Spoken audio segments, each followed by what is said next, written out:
something is happening in Los Angeles, and way too many people are still acting like it is just a side note. Honestly, that fires me up. The Chargers are not building this roster just to compete nicely. They are stacking sign after sign that this is an all-out attack.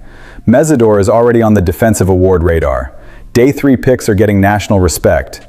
A huge receiver name is floating around the market conversation, and Omarion Hampton is being talked about like a real breakout weapon. If you ride with the Bolts, subscribe right now because today's buzz is hot. The first story already has that little edge Chargers fans know all too well. People outside the building are starting to admit the upside before one snap is even played. Akheem Mesidor, taken at number 22 overall, is already sitting at plus 1,600 in the early Defensive Rookie of the Year odds, 7th among defensive rookies. And I know some people will look at 7th and say, okay, slow down. No, we are not slowing down. This is exactly where the league always tries to place Los Angeles, somewhere in that middle tier, and the Chargers need to turn that into fuel. Since the Associated Press created the award in 1967, only 3 players in franchise history have won it.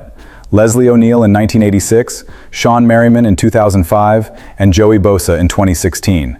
All of them came back in the San Diego era. That matters. That is not just some old stat tossed in to make the conversation sound bigger. That is a defensive bloodline, and when that kind of thing shows up, it changes the whole identity of the team. O'Neal had 12.5 sacks, 5 forced fumbles, and 2 interceptions. Merriman stepped in and wrecked games with 10 sacks. Bosa put up 10.5 sacks as a rookie. So when Mesidor enters that conversation, even behind names like David Bailey, Reuben Bain Jr., Arvell Reese, Caleb Downs, Sonny Styles, and Mansour Delane, the real question is not whether the path is easy. The question is whether the Chargers setup can make his impact arrive faster. And here is the real behind-the-scenes part. Mesidor is not just an edge rusher locked on one side, waiting around for obvious third down snaps. The strength in his profile is flexibility. He should get plenty of work off the edge, but he can also slide inside, create mismatches, attack guards, mess with protection, and give the defensive staff a piece that does not tell offenses where the pressure is coming from. That matters for an individual award. Sacks matter, tackles for loss matter, splash plays matter, and yes, the story around the player matters too. Last college season, he was one of only 2 FBS players with at least 17.5 tackles for loss, 12.5 sacks, and 4 forced fumbles. That is not normal production. That is documented chaos. And when a rookie walks in with that resume, on a defense that needs to turn pressure into real fear, I do not want to hear small talk. I want to see Los Angeles put Mesidor in attack mode and ask permission from nobody. Now, if Mesidor is the first-round punch, the second story is the kind of behind-the-scenes signal that shows how Ortiz and Harbaugh want to win the season before September even arrives. ESPN had 4 Chargers Day 3 picks on its top 100 list of the best picks, steals, and fits from the 2026 draft. 4. That is not some random compliment buried at the bottom of the page. That is a sign the league is noticing the depth Los Angeles tried to buy after a year where injuries almost felt like internal sabotage. Brennan Thompson showed up at number 60 on Matt Miller's list, and that name connects directly to one obsession: speed that changes coverage. 4th round, a 4.26 40, led the SEC in receiving yards last season. That is not just another fast wide receiver. That is a piece that forces safeties to back up, opens space for Lad Mukonki, gives Trey Harris more room to operate, and makes defenses respect Herbert before the ball even leaves his hand. The difference between a well-designed route and a defense in total panic can be that one extra step. Then comes Travis Burke at number 67, and this is where the tone gets more serious. Because Chargers fans do not need a lecture on what happened when the offensive line fell apart in 2025. Burke brings experience on both sides, with 30 college starts at left tackle and 16 at right tackle. That is exactly the kind of swing tackle profile that can keep a season from turning into a weekly emergency. It is not glamorous. It is disaster insurance. And a team that says it is all in cannot be leaning on improvisation to protect Justin Herbert. Genesis Smith comes in at number 82, and I like the tension around that pick. Some people will debate the tackling. Some will argue about straight-line speed. Some will try to shrink the player down to what he is not. But size, instincts, range, and deep field awareness are real currency when you are trying to build a defense that does not hand out cheap explosives. And Logan Taylor at number 95 closes the message: aggressive offensive line depth. He played left tackle, left guard, and right tackle. That is an emergency piece, a rotation piece, a heavy Sunday piece. The Chargers are not just collecting names, they are protecting the plan.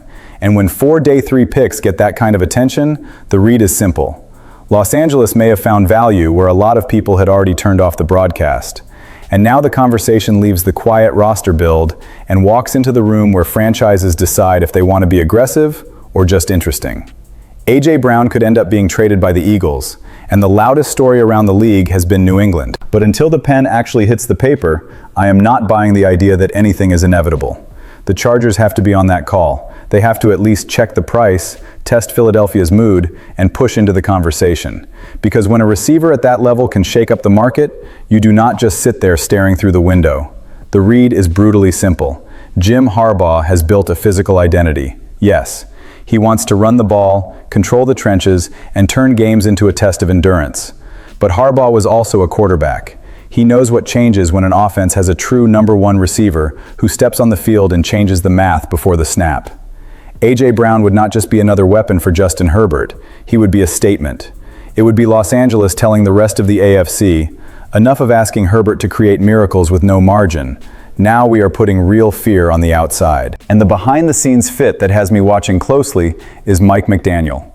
If the plan is to open up the passing game, use motion, speed, creative formations, and horizontal conflict to create space, then imagine Brown as the physical presence who wins through contact, attacks the middle of the field, and punishes smaller defensive backs. You keep Thompson's speed as the vertical threat. You have McConkey working with intelligence. Trey Harris grows into his physical role, and Brown becomes the central problem that forces defenses to choose where they want to bleed. Of course, the cost would be heavy. Nobody is pretending Philadelphia would hand over a player like that out of kindness. Contract, draft capital, competition from other teams, all of it would matter. But a franchise with real cap space and a clear window with Herbert cannot act like every opportunity is too dangerous. Sometimes the dangerous move is getting comfortable. So I am putting this on the Chargers' war room table. If A.J. Brown really becomes available, are you jumping into that fight, or are you saving resources for other spots? Because to me, that is the difference between building a correct roster and making a move that changes the ceiling of the conference. And after talking about a market star, the Omarion Hampton story might be the one that fits Harbaugh's identity the most. Because there is a kind of explosion that does not come from a trade. It does not come from a national headline. It does not come from a rumor cycle. It comes from a player who is already in the building, hurt, frustrated, unfinished, and waiting for the offense around him to finally get whole. Hampton was taken at number 22, came in to split the workload with Najee Harris, but his rookie year never fully became what it could have been. He missed 7 games with an injury, could not make his mark in the playoffs, and finished that postseason debut with only 1 carry for negative yards. That hurts, because fans know exactly what it looks like when talent is trapped inside bad circumstances. Even then, in 9 games, he ran for 545 yards and 4 touchdowns, while adding 162 receiving yards and another score. So the flashes were there. He just never had a clear runway. Now Greg Auman of Fox Sports has Hampton as the 3rd name on a list of second-year players ready to break out. And the part that really hits is the idea that being the lead back in a Mike McDaniel offense is a huge boost. That is not empty praise. McDaniel spent a big part of his career directly tied to the run game. He was a run game specialist and run game coordinator in San Francisco, and he understands how to use angles, motion, spacing, and timing to turn blocking into open lanes. The difference in 2026 is that the Chargers are not asking Hampton to run through chaos and just hope for a miracle. Joe Alt and Rashawn Slater are expected back after injuries that ended their seasons. The interior got stronger with Tyler Bidas on a $30 million deal.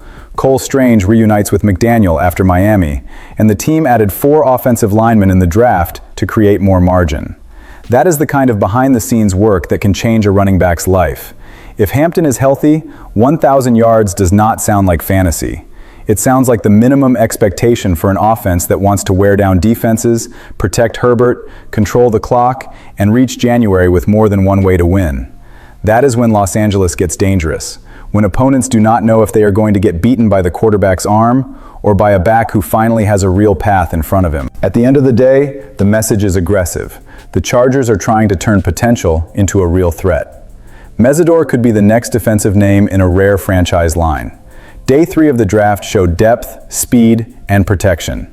A.J. Brown, if that door truly opens, would be the kind of bold move that changes Herbert's ceiling. And a healthy Hampton inside McDaniel's lab could bring back the violence this offense missed when everything broke down in 2025. Los Angeles cannot think small now. Like the video, subscribe, turn on notifications, and comment. Which one of these stories changes your confidence in the Bolts the most?